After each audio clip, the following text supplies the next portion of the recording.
প্রতিপক্ষ ও শত্রুদের স্বস্তির নিঃশ্বাস কোনোভাবেই ফেলতে দিচ্ছে না উত্তর কোরিয়া। দেশটির সর্বোচ্চ নেতা কিম জং উন চীনে গিয়ে চীনের বিজয় দিবসের সামরিক কুচকাওয়াজে অংশ নিয়ে ঘাম ছুটিয়েছেন যুক্তরাষ্ট্র সহ পশ্চিমা বিশ্বকে। চীনে যাবার আগে নিজ দেশে একটি ক্ষেপণাস্ত্র কারখানা পরিদর্শন করে পশ্চিমাদের কপালে চিন্তার ভাঁজ এঁকে দিয়েছেন উন।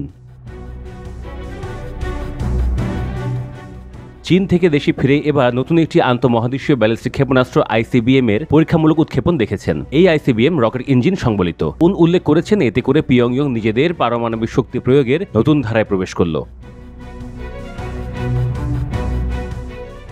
উত্তর কোরিয়ার রাষ্ট্রীয় বার্তা সংস্থা KCNA আজ জানিয়েছে, নতুন এই আইসিবিএম যে রকেট ইঞ্জিন সংবলিত সেটি কঠিন জ্বালানি চালিত। KCNA দাবি করে বলছে, নতুন ক্ষেপণাস্ত্রটি দেশটির আগের সব রকেট ইঞ্জিন সংবলিত ক্ষেপণাস্ত্রের চেয়ে অনেক বেশি উন্নত ও শক্তিশালী। নতুন আইসিবিএমটি তার নবম ও চূড়ান্ত পরীক্ষামূলক উৎক্ষেপণ শেষ করল বলেও জানায় KCNA। পরীক্ষামূলক উৎক্ষেপণের পর উন সন্তোষ প্রকাশ করেছেন বলেও জানিয়েছে KCNA।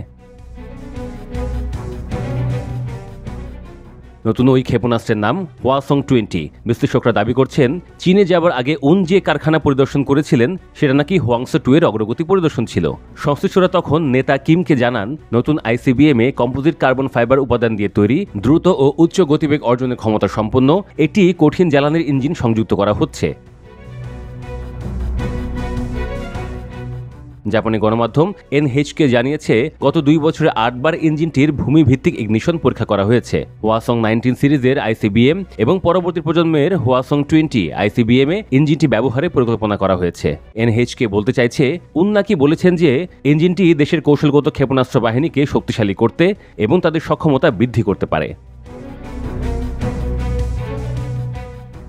পিয়ংইয়ং এর দাবি, নতুন ক্ষেপণাস্ত্রে কম্পোজিট কার্বন ফাইবার দিয়ে তৈরি কঠিন জ্বালানি চালিত ইঞ্জিনের সর্বোচ্চ ধাক্কা শক্তি 1960 কিলো নিউটন। ধারণা করা হচ্ছে, এ ক্ষমতা আগের সংস্করণের কাছাকাছি হলেও এর মাধ্যমে ভারী অস্ত্র বহু দূর পর্যন্ত বহন করা সম্ভব হবে। বর্তমানে উত্তর কোরিয়ার হাতে আনুমানিক 10টি আন্তঃমহাদেশীয় ক্ষেপণাস্ত্র রয়েছে। এটি আগামী 1 দশকে বাড়িয়ে 50টিতে উন্নীত করার পরিকল্পনা রয়েছে বলে মার্কিন গোয়েন্দারা ধারণা করছেন।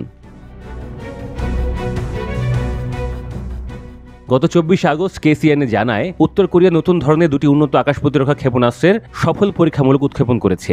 ওই উৎক্ষেপণ তদারকি করেন উত্তর কোরিয়ার সর্বোচ্চ নেতা কিম জং উন। KCNA তখন আরও জানায়, ওই পরীক্ষা ক্ষেপণাস্ত্রগুলো বিভিন্ন লক্ষ্যবস্তুতে কার্যকর আঘাত হানতে সক্ষম হয়। জানায়, নতুন ক্ষেপণাস্ত্র ব্যবস্থাগুলো বিশেষ প্রযুক্তি ব্যবহার করে তৈরি এবং অপারেশন ও প্রক্রিয়ায় সফলতা দেখিয়েছে। তবে কোথায় উৎক্ষেপণ করা হয়েছে সে তথ্য প্রকাশ করা হয়নি।